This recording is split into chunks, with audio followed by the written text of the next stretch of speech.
ইসলাম নামক ঘরটা যদি ঠিক থাকে, এই ঘরটার ভিতরে শুধু মুসলমান আরামে থাকে না, সারাটা বাংলাদেশে যদি ইসলাম কায়েম হয়ে যায়, তাইলে মুসলমানের যেমন শান্তি, হিন্দুরও শান্তি, বৌদ্ধরও শান্তি, ইহুদিরও শান্তি, জৈন পার্সি যারা নিগোষ্ঠীর মানুষ সবার জন্য শান্তি। শুধু মানুষ না, গরু, ছাগল, জন্তু, জানোয়ার, গাছপালার জন্য শান্তি।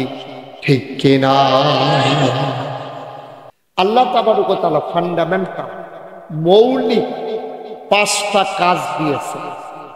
আপনি ঈমান আনার পরে 4টা কাজ, মৌলিক কাজ, মূল কাজ। আপনি যদি একটা ঘর তুলতে চান, তাইলে করে বেশি ফালা না দেন, 4 কোণার 4টা দিবেন, আর দেন আর না। সুবহানাল্লাহ কোনটা কেন? 4 কোণার 4টা ফালাবো, একটা সানিদও দিবেন। এর দূর তো বুঝেন ইসলামটা মনে করেন একটা ঘর, 4 কোণার 4টা ফালা হইলো মনে করেন নামাজ, রোজা, হজ, যাকাত। সুবহানাল্লাহ বলা সানিটা উঠলে, সানিটা মনে করেন কলমা শরীফ। সুবহানাল্লাহ কেন? তাইলে 4 কোণার 4টা ফালা দিয়া উফরে সানিটা দিলে এটা একটা ঘর। ঘরটা যদি ভালো হয়, সানিটা দিয়া যদি পানি না পড়ে, বেড়া টেড়া যদি ঠিক থাকে, এই ঘরটার ভিতরে যে মানুষটি থাকে, বেয়ারাম না আরাম, অশান্তি না শান্তি? খুদা মানুষটির শান্তি না ইন্দুরটিরও শান্তি, টিকটিকিরও শান্তি, ইন্দুরেরও শান্তি, তেলাফোকারও শান্তি। এই ঘরটার ভিতরে সিহা শান্তি যা থাকে সকলের শান্তি। সব ভালো লাগো না কেন? কারণ না গাইলে মানুষটির গাও যেমন পড়ে না, ইন্দুরের গাতা তো পড়ে, টিকটিকির গাও পড়ে না, তেলাফোকার গাও পড়ে না। না গাইলে যদি মাইনসার গাও পড়তো, তাহলে ইন্দুরের গাতা তো পড়লো, চামচিকার গাতা তো পড়লো, তাইলে কেউ এর শান্তি নেই। তাইলে বোঝা গেল একটা ঘর সুন্দর হইলে এই ঘরের মালিক যেমন শান্তিতে থাকে, ঘরের ভেতরের পিঁপড়া, মশা, মাছি, তেলাপোকা, টিকটিকি, তারপরে চামচিকা, ইঁদুর সবাই শান্তিতে থাকে। ঠিক কিনা কম? মুসলমান মন দিয়ে শুনরে ভাই, ইসলাম নামক ঘরটা যদি ঠিক থাকে, এই ঘরটার ভিতরে শুধু মুসলমান আরামে থাকে না, সারাটা বাংলাদেশে যদি ইসলাম কায়েম হয়ে যায়, তাইলে মুসলমানের যেমন শান্তি, হিন্দুরও শান্তি, বৌদ্ধরও শান্তি, ইহুদিরও শান্তি, জৈন পার্সি যারা নিগোষ্ঠীর মানুষ সবার জন্য শান্তি। শুধু মানুষ না, গরু, ছাগল, জন্তু, জানোয়ার, গাছপালার জন্য শান্তি। ঠিক কিনা? একটা একটা করে বুঝাইয়া কয়া কার কেমনে শান্তি, এটা ঠেলার লোক আমি কইলাম আর আপনারা কইলেন ঠিক, এটা কথা আমরা না। আমি কেমনে গাছের লেগে কি শান্তি এটা কইতে হইব না? এরপরে গিয়া আপনার কইলাম যে হিন্দুর লেগে কি শান্তি এটাও বুঝাইয়া কইতে হইব, তারপরে গিয়া গরুর লেগে কি শান্তি এটাও কইতে হইব। আমি একটা একটা করে বুঝাইয়া কইতে আসি, আপনারা কান খাড়া কইরা খরগোশের মতো, মাছের মতো নিষ্পলক নয়নে হুজুরে যেমনি আমার ফেল খাপ পাইতা চাইয়া রইছে, এমনি খাপ পাইতা চাইয়া থাকবেন, চোখের জন্য বালকেরটা নামারে একবারে টাসকি লাগাইয়া যেই কথাটা আমি কহাম কান দিয়ে নিয়া অন্তরের ভিতরেই হেবারার মতো দেখতাম। ঠিক নি রে? কারণ কথা কইলে প্রত্যেকদিন মাহফিল হুনানের আমরা সময় করব, একদিন হুনাম কারবার গড়াইলা মরণের আগ পর্যন্ত এই অনুযায়ী কথা, এই আমল করতে শুরু করার। ঠিক কিনা? প্রত্যেকদিন ওয়াজ শুনানোর সময় আমরা না। ঠিক নিও ঝামেলা। চেয়ারম্যান সাহেবের বয়স হয়ে গেছে কেন, এবার এই প্রত্যেকদিন ওয়াজ আইয়া বইয়া থাকলে সর্ববেড়া সময় তো এবার আরাম করার লাগতো না। এবার বাঁচবো কবছর, সারা জীবন বেল দরবার করতে করতে দাড়ি বেড়াই আমার হাই লেগছে, কখন আইয়া তোমরা মাহফিল বয়াইলে কত এবার আমল করবো কম ভালো। ঠিক নি রে? তো রেডি নি আমরা? আমিন বলো, জোরে বলো। আর জুড়ে আইলে ঘরটা যদি শান্তি হয়, সেখানে জীবজন্তু জানোয়ার কীট পতঙ্গ সবার যেমন শান্তি। ইসলাম যদি কায়েম হয়ে যায়, শুধু খালি মুসলমানের শান্তি না রে, শুধু মানুষের শান্তি না, সবার শান্তি। একবারে নিকৃষ্টত্বে শুরু করি, গরুটার কেমনে শান্তি শুনো। ইসলাম যদি কায়েম হয়ে যায়, গরুটায় সুইটটা দৌড় দিল কেড়ে, জাঙ্গালতে নাম দিছে, টান্ডা দৌড় দিছে, গরুটায় মেন রোডে দিয়া দৌড় দিছে, তুমিও দৌড়া রাখছো, গৈরান দিয়া তুমি আডু বাডু এড়াইলেছো, সেরেত করে নতুন লুঙ্গিটা ছিঁড়ে গেছে না, তুমি আইয়া সেটা গরুটারে গাছের লগে বাইন্দা তোমার জিদ মজানের লাগিয়া তুমি গরুটার ইচ্ছা মতো ফিরতে আসো। ইসলাম যদি কায়েম হয়ে যায়, গরুটারে তুমি এমনি ফিটলা কেড়ে তোমারে আবার ত্রিফিডা পুলিশে তোমার গাও দিল। কারণ নবীজি কইছে, না না না, তোমরা অবলা জীবজন্তু জানোয়ারের গায়ে অযথা আঘাত করবা না, মুখে তো ফিটা দেওয়াই যাবে না।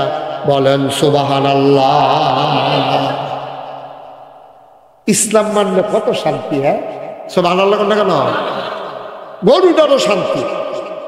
গরুরে তুমি দৌড়ান দিছ, গরু দৌড় দিছে, তো গরু যখন দৌড় দিছে তুমি খোঁড়াটা সারে দিলে তো সারে, তুমি দৌড়ে বইয়া রয়েছি কিন্তু তুমি হেন, তখন বইরা বইয়া রয়েছ, গরুর লোকে দৌড়াইয়া তুমি ফালপাইটা ফেরস গরু হয়ে যা, এখন দৌড় দিয়া তুমি ফার্স্ট সিটুইয়া পড়ে গেছো, লুঙ্গি ছিঁড়ে গেছে, এটা কি গরুর দোষ? তখন আইনা বাইন্দা বাইটা কইরা বাইন্দা গাছটার লগে আহারে ফিডাও, যে দেখছে গরুটা হাম্বা হাম্বা কইয়া চিল্লাইছে, তোমার রুহ নাই ভিতরে। তোমার যদি মানুষের রুহ থাকতো, তুমি এখানে কথা কয় কখন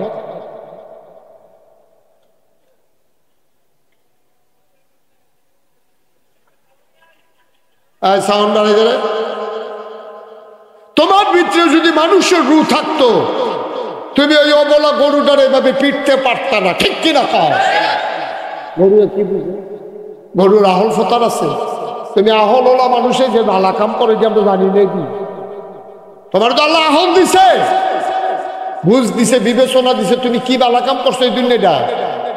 তুমি যদি কসকার টাকার তারে করে খেতের লাইলো ঢুকা লাইছ, তুমি তো এইমাত্র নামাজ পড়া বাড়িয়া গিয়া খেত করে চাকু বাইতে গিয়া কসকার টাকা গুস্তি নিয়ে দেবো বিষয়, তো তুমি না মানুষ, গরু না গরু, তুমি তো আর গরু না, ঠিক কিনা? খাও তুমি তো গরু না। তুমি তো সুন্দর করে মসজিদে জামাতে নামাজ পড়িয়া কালকে ডিসমেশিন সাইডা দিয়া ট্রাক্টর দিয়া খেত চইয়া গেছে, তুমি খস কাটতা গিয়া সেটা খেতের লাইলের বাইক গেল কূপ দিয়া বইয়া রইছ, লাইল কি সর্দা তোমার, লাইল দিয়ে অর্ধেকটা তোমার অর্ধেকটা হেবাড়া, তো তুমি যে বাইক বরাবর কূপ দিয়া লাইলা তোমারটা তুমি লই আইলে, তো তোমার লাইল তো ওখানে হেবাড়ায় যদি অর্ধেকটা কূপ দিয়া গেছে, তাহলে তোমার সাল্লাহ লাইল ছাড়া।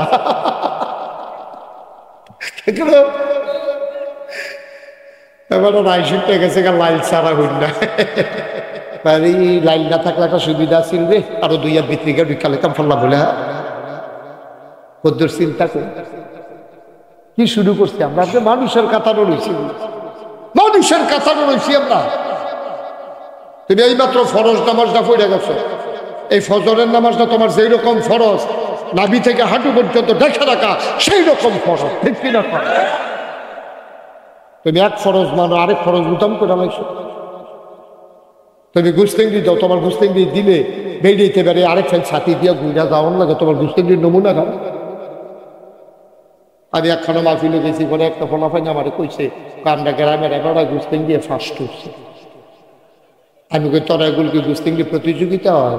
প্রতিযোগিতা লাগতো না, এবারে যে গুস্তেঙ্গি দেয় লুঙ্গি আসে না নাই বুঝে যায় না, ওকে সিফাত লইয়া দেখি।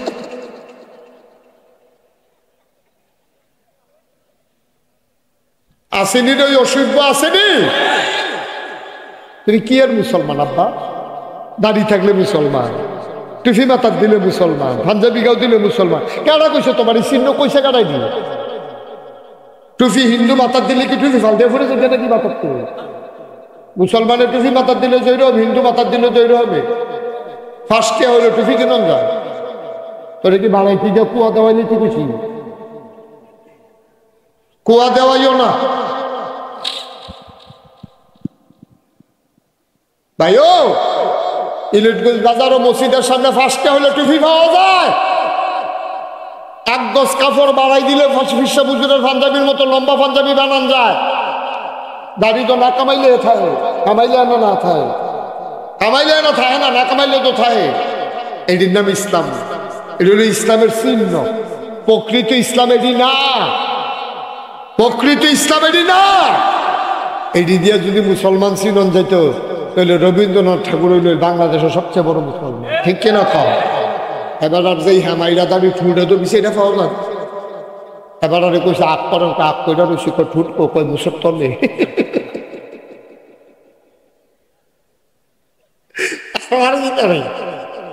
না উজিবিল্লা কর না কেন? আব্বা কত চিন্তা করেছেন। ফজরের নামাজটা পড়া যেমন ফরজ, নাভি থেকে হাঁটু পর্যন্ত ঢেকে রাখা আব্বা তোমার উপরে এমন ফরজ। বেড়াই তৈলে আর বেরিয়ে তৈলে তো কথায় নাই। এই ব্যাপারে অনেকের মতামত আছে। কেউ কইছে হাতের তাল ফাড়া, কবজির সামনারা, ফাওয়ের এই গোড়ালির নিচটা ফাতাড়া, চেহারাটা কেউ কেউ কইছে দেহন যাইব। তবে অধিকাংশের মতামত হইল তবে ফাওয়ের ফাতাও হাতের ফাতা চেহারাও পর পুরুষের সামনে দেখাইও না। বলেন সুবহানাল্লাহ। আম লাগলে দেখান যাবে, কিন্তু অযথা দেখাইয়া দেখাইয়া আটন যেত না। আর আমরা তারা কয় দেখাইতাম না। এমন বুর্খা গাও দেয় তার মাশাআল্লাহ সব এবিডিয়ে মডার্ন আছে, সব বোঝা যায়। বুর্খাটা ফাড়ে ফাড়ে। এটা কি বুর্খা গাও দিয়া সিলাইছে না সিলাইয়া গাও দিছে? এটা আমার টেনশন লাগতে আছে। রে সিলাইয়া কোনো গাও দিতে পারলো না, অবশ্যই গাও দিয়া সিলাইছে। মুসলমানের ফুতাজ, মুসলমানের জিয়াই যায়। তুমি বুর্খা পরো, বুর্খাটা পরছো তো তোমার অঙ্গ প্রত্যঙ্গ ঢাক্কা রাখার জন্য। তুমি যদি বুর্খা গাও দিলে তোমার ফাঁসা ফুসা সব বোঝা যায়, তাহলে এই বুর্খাটা গাও দেওয়া না দেওয়ার ভালো আছে, ঠিক কিনা? আব্বা কষ্ট লাগে, কষ্ট লাগে। আমরা মুসলমান, আপনারা মানুষে মুসলমান কে রে কয় মুসলমান? আমরা কাছে কি ইসলাম আছে? কোন জায়গাটা আমরা ইসলামটারে রাখছি? মহিলারা তার পর্দার ভিতরে ইসলাম রাখা নাই, পুরুষ তার পোশাকের ভিতরে ইসলাম রাখে নাই। কথায় কথায় তুমি গুসলেঙ্গি দিয়ালাও, প্রতিটা গুসলেং দিয়ে তোমার আমল নামায় হারাম লেখা হইতে আছে, কবিরা গোনা হইতে আছে রে আব্বা। তুমি ঘরটা যদি সুন্দর করতা তাইলে গোটা পৃথিবীটা সুন্দর হইতো।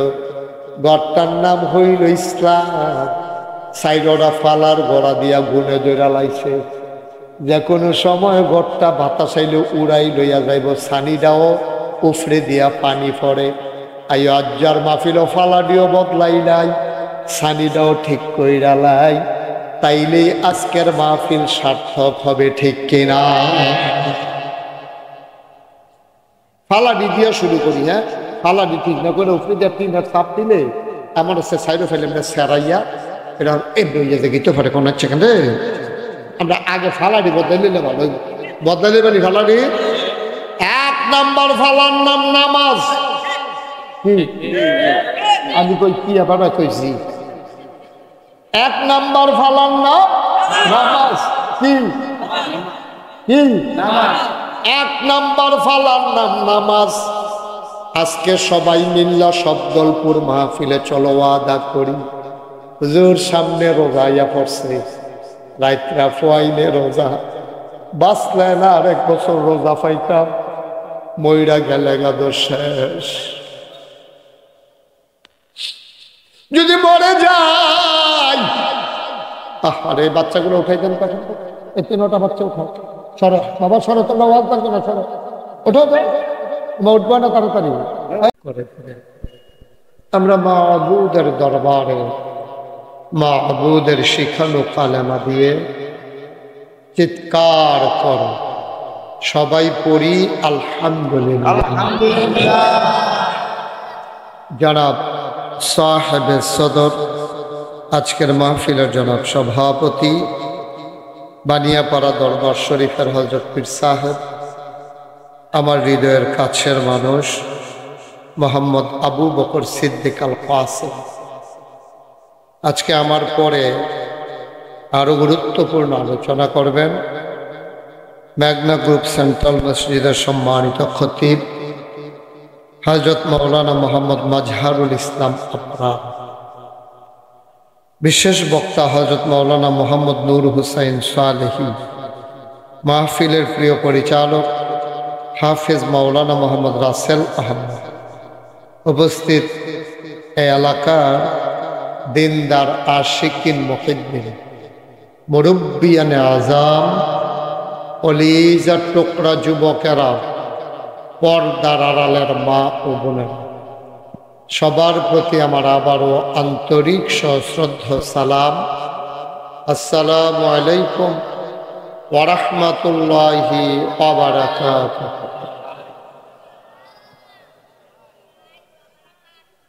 মাশাআল্লাহ, লোকজন আরো আসতেছেন, আরো আসবেন ইনশাআল্লাহ।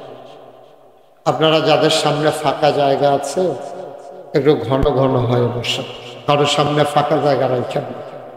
বাচ্চারা কথা বলবে, হ্যাঁ, বিরক্ত করবে না, দুষ্টামি করবে, একেবারে চুপ করে কথা শুনবে। আয় ছেলে, আয়, আপনি মোবাইলটা বন্ধ করেন, মোবাইলটা বন্ধ করেন। আপনারা যারা এখানে আছেন এভাবে কথা বললে তো আমি ওয়াজ করতে পারবো না, আমাকে একটু সুযোগ করে দিতে হবে। তো তোমরা যারা ভলান্টিয়ার আছো সবাইকে একটু বসাই দাও দয়া করে। আপনি আরো ফোনে কথা বললে দূরে গিয়া বলেন, এখানে কাছে না। সবাই এখান থেকে বসাই দেন, সবাই সরেন এখান থেকে, এই জায়গাটা খালি করেন। যান, সবাই সরাই দেন এখান থেকে। আপনারা যারা বলছিলাম ফাঁকা জায়গা আছে একটু আগাইয়া বসে, যাদের সামনে খালি জায়গা আছে খালি জায়গা রেখা লাভ কি, একটু আগাইয়া বসে। এই যে লোকগুলো মসজিদের সামনে যারা দাঁড়িয়ে আছেন বসে পড়ুন, এই বসেন আপনি। একটা লোকও দাঁড়িয়ে থাকতে দিয়েন না।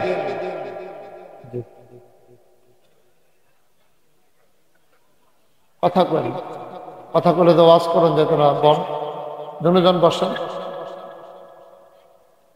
আমাকে একটু সুযোগ করে দিতে হবে, হ্যাঁ। আপনারাও যদি কথা বলেন, আমিও যদি কথা বলি, কে শুনবে? আমার কথা আপনারা শুনবেন, আপনাদের কথা আমি শুনবো, কিন্তু দুনু পক্ষে কথা বললে শুনবে কে? যদি কোনো এই বাচ্চাগুলো তো বিরক্ত করবে, দেখা যায়।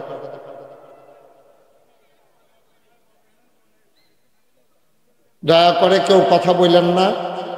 আপনারা যারা মাহফিল কর্তৃপক্ষ, আপনাদের কোনো পরামর্শ থাকলে দূরে গিয়া করেন, এখানে না। এই ছেলেরা এদিকে চলে আসো, সুন্দর করে বসাই দেয়।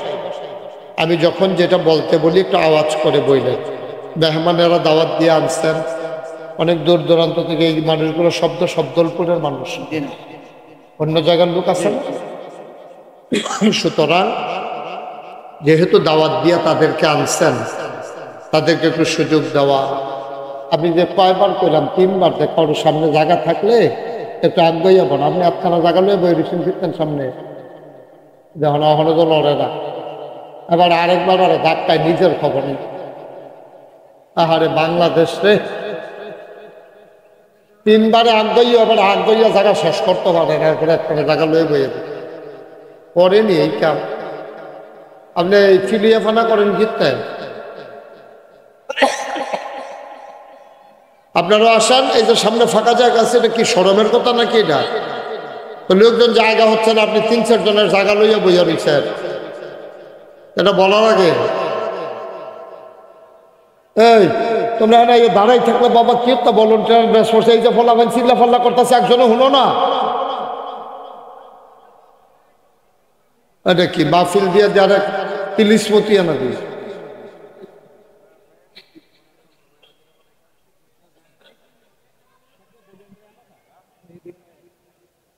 তোমরা এখন ভলেন্টিয়ার করিটাও কিনতাম আমার হারা দেয়।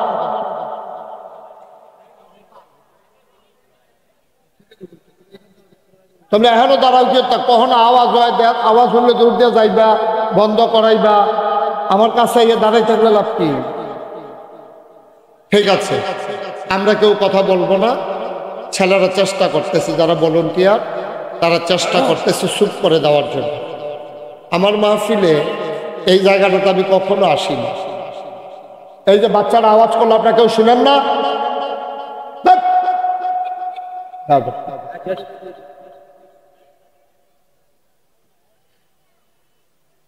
হ্যাঁ, তো সিলাইতে একটা দুটো তুমি কি তো ভলেন্টিয়ার হিসেবে করতে হলো? তুমি তার একবারও কোনো যে আওয়াজ করে ইচ্ছা তো লাভ হয়েছে কি তোমার ভলেন্টিয়ার বানাইয়া? আমি এখান থেকে ডাক দেওয়া লাগলো, আপনারা কি করলেন এতক্ষণ দাঁড়াইয়া?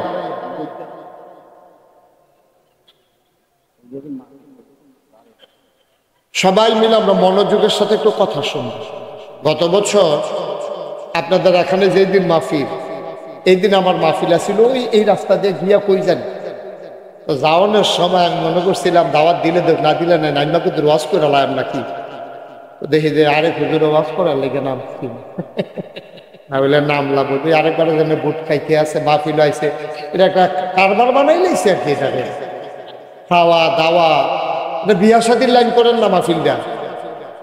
এতে লোকজন একখান হইছে পরে কি তবে আবার যেমন বুট খাইতে আছে এমন এসে ভাতও খান। কতক্ষণের ভিতরে সুইরা লাইছে, কতক্ষণের ভিতরে।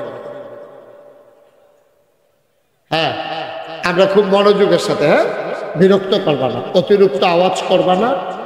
কেউ কথা বলতে নিয়ে তো বন্ধ করতে বললাম না তোমারে, একটু খেয়াল করে আনছেন যখন দাওয়াত দিয়া দুইটা কথা মনোযোগ দিয়ে শুনলে না লাভ, আর নাহলে আমার অন্য লাভ কি কষ্ট দিয়ে? আপনারাও কষ্ট, আমারও কষ্ট। আমরা এই শেষ আর ডাক দিতাম না। ওই যে লাইট জ্বালাই রাখছেন যারা মোবাইলে, তারা লাইটগুলো বন্ধ করেন, মোবাইলগুলো বন্ধ করেন। আপনি যে হ্যান্ডতে দইটা রাখছে, এটা দিয়ে কি রেকর্ড হয়? আমি তো এটাই করতে আসছি, তারা কি ফলাফেনের লোকে যে মুরব্বী হেবাটা কিতা করে মোবাইলটি বন্ধ করেন, সবগুলা মোবাইল বন্ধ করেন, এভাবে রেকর্ড হয় না। হ্যাঁ ছেলে বন্ধ করো।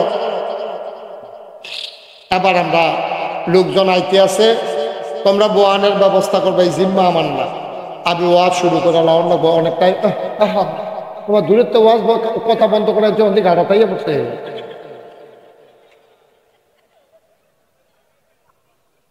বলেন সুবহানাল্লাহ।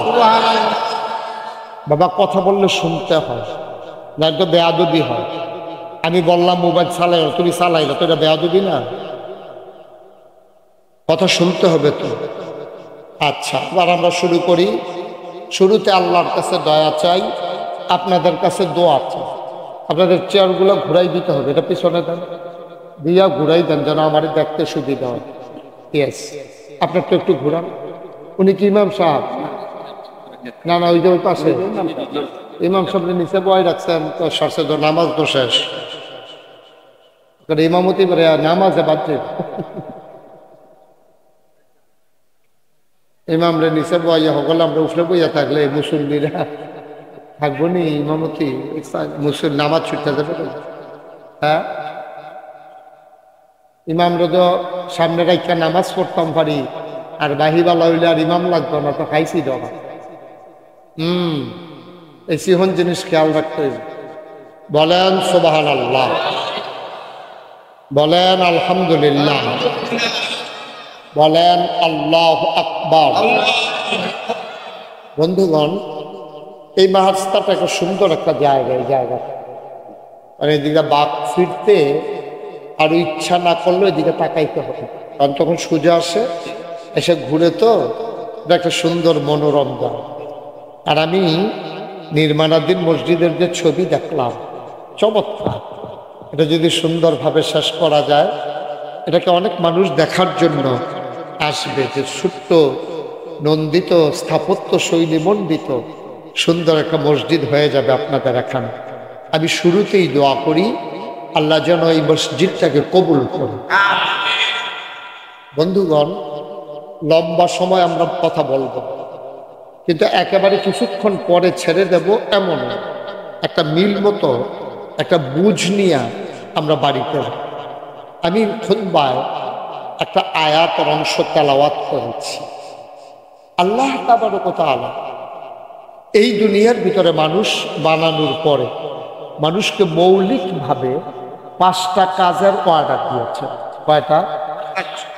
যারা মঞ্চে আছেন তারা কথা না কইলেও সাথে, তারা যে হুইট চালাইছে না, এটা একটু বেশি কেন হুজুরে পুরা হতা ফানা বেড়া এইটাই নিয়ে ঘুরা পড়, আমার দিকে ঘুরা পড়, আমার দিকে তুমি ঘুরে আমার দিকে তাক। আমার কত হইলো কথা কয়াম, কেউ বুঝতো না এই কথা কয়াম কিতাম তাদের ফেলে কথা কইলে যদি নাই বুঝো করে সুইটটা আবুদ্দা রাখতে আরম্ভ করে, ছেলে এটা পকেটে ঢুকাও বাবা, সুইটটা আবুদ্দা রাখতে শুরু করে বুড়া বাড়ারা পর্যন্ত কথাটা বুঝো না। যেদিন আমার কথা মানুষ বুঝতো না সেদিন ওয়াজ বসেন, তুমি ধরো 2-3 বার কইছি বইতে। তো আমরা আপনারা অনুমতি দিলে বুঝাইয়া 2-3টা কথা কইতাম নি, অনুমতি পাওয়া গেছে, অনুমতির সাথে আমরা কথা শুরু করতেছি ইনশাআল্লাহ।